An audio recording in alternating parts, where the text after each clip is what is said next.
c'est la fin de la Renaissance, déjà. C'est déjà la mort de la Renaissance. C'est déjà fini.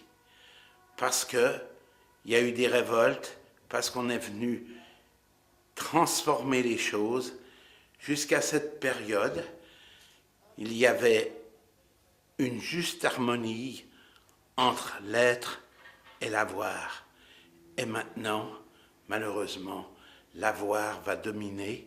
On va rentrer dans l'ère technologique déjà, parce que les Médicis ont pris le pouvoir et notre belle église de Santa Maria del Carmine, eh bien, elle leur a donné ce qu'elle leur a donné, et maintenant, elle va sombrer dans l'histoire jusqu'à ce qu'elle soit réveillée par le tourisme pour venir voir les œuvres de Masaccio, mais c'est en fait la fin.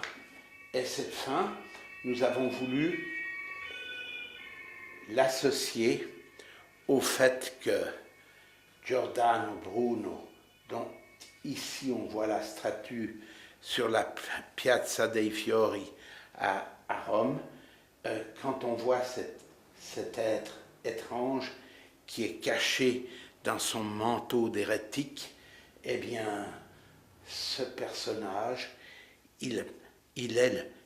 après 8 ans d'un très dur procès, il sera brûlé sur cette place, et en somme, on le brûle parce qu'effectivement, il a constaté, comme nous, que la Renaissance était morte et qu'on partait vers un avenir douteux.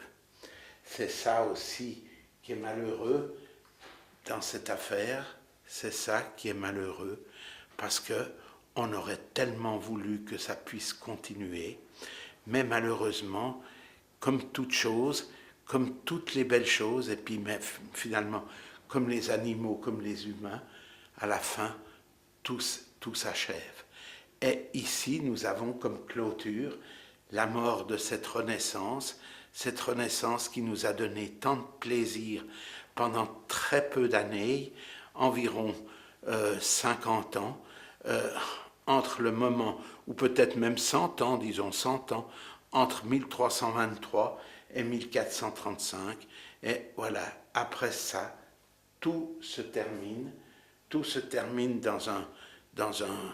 dans une prise de pouvoir, on assassine